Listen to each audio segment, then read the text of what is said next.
Malayalam movie ఇండస్ట్రీకి సంబంధించి justice Hema committee report ఒకటి బయటికి రావడం జరిగింది.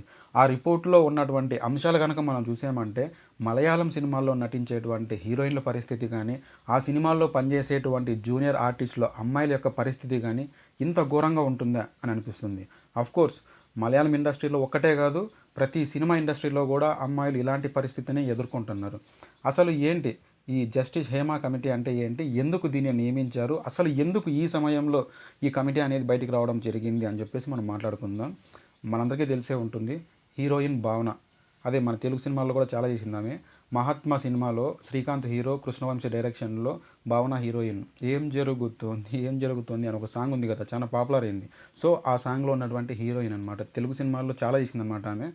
ఆమెను 2017 ఫిబ్రవరి నెలలో ఒక కారులో నలుగురు మంది కిడ్నాప్ చేసి తనని రేప్ చేయడం జరిగింది. ఆ రేప్ చేసినటువంటి వీడియో ఒకటి ఒక హీరో దగ్గర ఉంచుకొని, దిలీప్ అనే హీరో, అతను కూడా మలయాళంలో పెద్ద హీరోనే.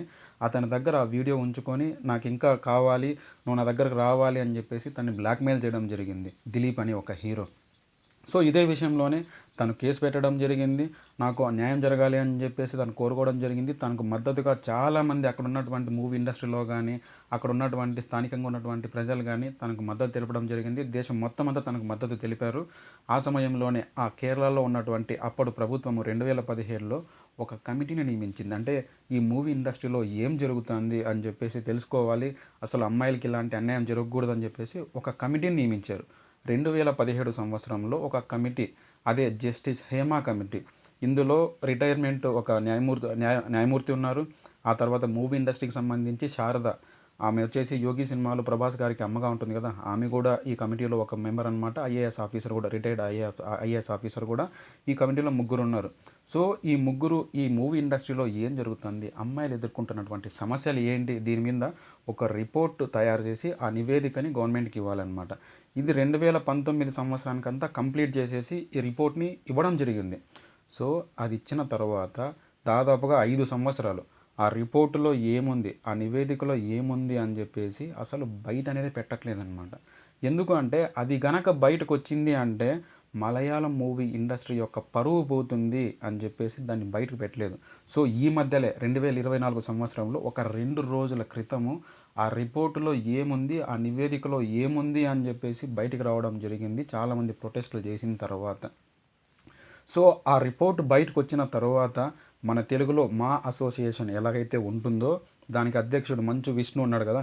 సో, అలాగనమాట. అక్కడ కూడా అమ్మ అని చెప్పేసి ఒక అసోసియేషన్ ఉంది. అమ్మ అంటే association for Malayalam movie artist అని చెప్పేసి ఒక అసోసియేషన్ ఉంటుంది. దానికి అధ్యక్షుడు వచ్చేసి హీరో మోహన్ లాల్. సో, ఆయన ఈ రిపోర్ట్ బయటకు వచ్చిన తర్వాత తన అధ్యక్షత పదవికి రాజీనామా చేశారనమాట. ఆ అమ్మ అసోసియేషన్ ఏదైతే ఉందో అది కూడా మొత్తం డిస్ట్రాయ్ అయిపోయింది. సో, ఎందుకంటే ఈ రిపోర్ట్‌లో ఉన్నటువంటి అంశాలు గనక చూస్తే ఆ మలయాళం మూవీ ఇండస్ట్రీ యొక్క పరువు పోతుంది. ఆ మూవీస్‌లో ఎవరు కూడా ఇక రేపొద్దున్నే అమ్మాయిలు ఎవరు కూడా బయటికి రారనమాట. అసలు మేము నటిస్తామని చెప్పేసి కూడా బయటికి రారేమో అనిపిస్తుంది. సో, ఇలాంటి పరిస్థితి అక్కడే కాదు ప్రతి చోట కూడా ఉందన్నమాట. అందులో ఏముందంటే ఆ రిపోర్ట్‌లో కొన్ని అంశాలు, ఒక హీరోయిన్ ఒక సినిమాలో నటించాలి అంటే డైరెక్టర్‌కి లొంగాలి, హీరోకి లొంగాలి, ప్రొడ్యూసర్‌కి లొంగాలి. ప్రతి ఒక్కరికి ఇలా చేసిన తర్వాతే తనకు ఛాన్స్‌లు వస్తాయంట. భావన గారు కూడా చెప్పారు. ఏమని చెప్పారంటే, నేను ఈ ఏదైతే ఈ కంప్లెయింట్ పెట్టానో దానికి ముందు ప్రతి సంవత్సరానికి మలయాళం ఇండస్ట్రీ నుంచినే నేను 7 సినిమాల దాకా చేసేదాన్ని ప్రతి సంవత్సరానికి. అది జరిగిన తర్వాత నాకు అసలు అవకాశాలు అనేది ఇవ్వట్లేదు అని చెప్పేసి చెప్పడం జరిగిందనమాట. ఇలాంటి పరిస్థితి అక్కడ జరుగుతుంది.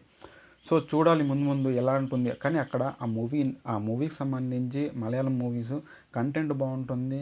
ఎంత మంచిగా కనపడుతూ ఉంటుంది. మనల్ని ఆనందపరుస్తూ ఉంటుంది. కానీ దాని వెనకాల ఉన్నటువంటి ఆ కష్టం ఏంటి? ఆ కష్టం అంటే డైరెక్టర్ల కష్టం ఒకటే కాదు. ఎంతమంది దాని వెనకాల సఫర్ అవుతున్నారు అమ్మాయిలు గానీ, అక్కడ పనిచేసేటువంటి జూనియర్ ఆర్టిస్టులు గానీ. సో, ఎంత సఫర్ అవుతుంటారు. ఇది ఈ మధ్యలో ఎందుకు బయటకొచ్చిందో మనకైతే తెలీదు కానీ, ఎలా బయటకొచ్చినప్పటికి కూడా అక్కడ ఉన్నటువంటి మూవీ ఇండస్ట్రీలో వాళ్ళొక్కరికే కాదు, మన తెలుగులో కూడా కాస్టింగ్ కోచ్ అని చెప్పేసి అంతకుముందు ఒక పెద్ద ఇన్సిడెంటే జరిగింది.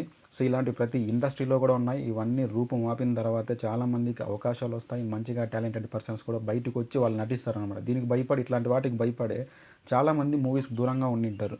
సో, ఇదనమాట. జస్టిస్ హేమా కమిటీ యొక్క రిపోర్టు, దీన్ని ఎందుకు నియమించారు, ఎందుకు ఇప్పుడు బయటకు వచ్చింది అని చెప్పేసి మనం మాట్లాడుకోవడం జరిగింది కదా. ఈ వీడియో కనుక మీకు నచ్చినట్లయితే ఈ వీడియోని లైక్ చేయండి. మన ఛానల్ని ఇప్పటిదాకా మీరు సబ్స్క్రైబ్ చేయకుండా ఉంటే మన ఛానల్ని సబ్స్క్రైబ్ చేసుకోండి. జై హింద్.